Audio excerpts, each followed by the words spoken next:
Why? Fine, thank you. How are you? I'm very fine. نحن شاكرين جدا سعاده السفير لزيارة منظمتنا. The head of the organization, Mr. المروني, appreciates your visit to our organization. ونود أن نعطي سعاده السفير انطباع عن المنظمة ودورها في اليمن. We would like to give you a brief profile about our organization. طبعا بعد الشكر لحكومة الهند. First, we would like to thank the Indian government. لدينا كتيبة ولدينا مجلد يتناول احترام الهنود لكافة الديانات. We have a folder and files about how the Indian people respect all religions. نحن أيضا نعرف قدر معاناة الهند والمتطرفين. And we know that Indian people suffered from extremists. ولا يهم عندنا أن يكونوا متطرفين مسلمين أو غير مسلمين. And we don't care if extremists are Muslims or non-Muslims. تطرف خطر يهدد أمن الإنسانية ومستقبلها. Because extremism in general threats the peace, human peace. ونحن في هذا القطر من العالم. Here in this part of the world, نعمل في 4 قضايا رئيسية. we work in 4 main cases. القضية الأولى هي قضية الكونفليكت النزاعات المسلحة. The first case is the weapons conflict. كيف نحل قضايا النزاعات المسلحة؟ Our organization tries to solve such problems in some mechanisms, using some mechanisms. من عام 64 مثلا من عام 62 قامت الثورة في اليمن. Since 1962, when the first revolution in Yemen was or existed, took place, وبدأ المجتمع يفكر بالمدنية. The society started to think about building a civil society. لكن بسبب عوامل داخلة على المجتمع السياسية. But because of some political factors that existed suddenly in the society, لم يتمكن المجتمع من الوصول للمدنية ولا العودة إلى عاداته وتقاليده وأعرافه. The society couldn't reach the civil life, and it couldn't go back to the customs life, customary life. وفي هذا الجو لا قانون ولا عرف قبلي.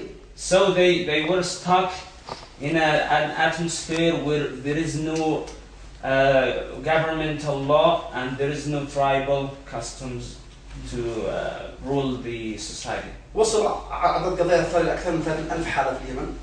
So the revenge cases reached more than 30,000 cases. فإذا كنا عند 30 يريدون 30 قضاء فيعني 60,000. 30 و30 60,000. قضاء. يعني بعد الموجود الآن قرابة 30,000 ممكن الآن يريدون 30 أن ينتقموا من أجل الأثار فيتوسع الموضوع أكثر.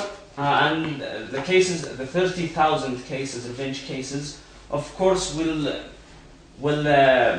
increase the violence, and there will be double numbers of.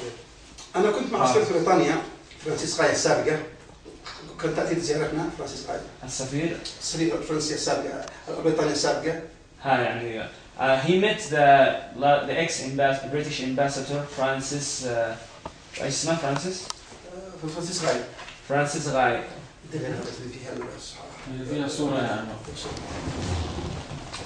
كنت أتحدث معها حول العرف القبلي. I talked to her about tribal conflicts and violence. العرف القبلي في اليمن مثله مثل أي قانون عالمي لحقوق الإنسان.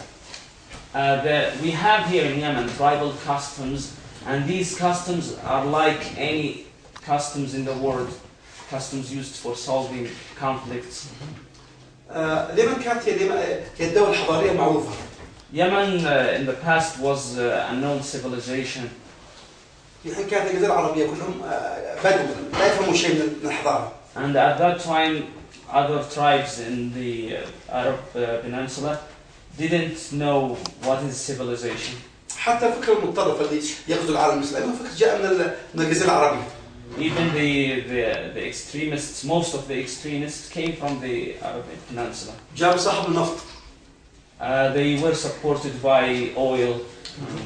ومؤسسات الهند وعالم الإسلامي هو نفس الكلام من هذه الثقافة. مأساة الهند وعالم الإسلامي من ثقافة التطرف هي من هذه الثقافة الناشئة. Yeah, also the problems that India suffers from exist from this point, the point of dispute. إذا ما الحل في حل النزاعات؟ So what is the solution for these problems? بدأنا نجمع مشايخ اليمن. Our organization started to gather the tribal leaders in Yemen من 95 حتى 97. since 1995 until 1997. وكنا نبحث عن ما تبقى أحياء من الفاهمين للعرف القبلي.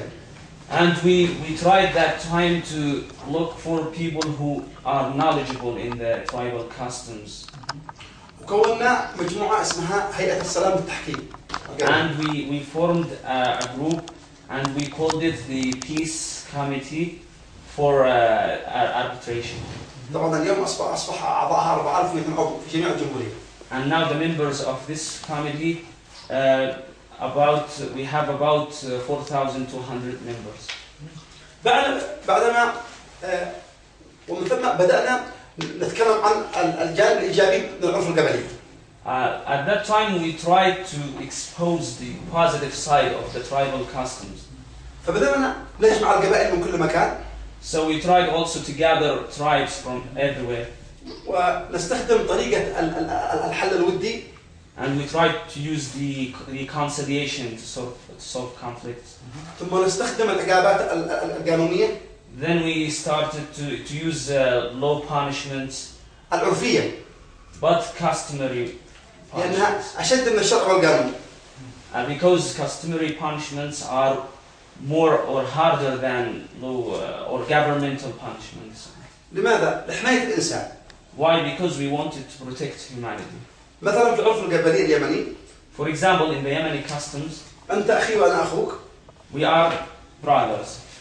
وأوصل وأنت في مشكلة مع شخص آخر.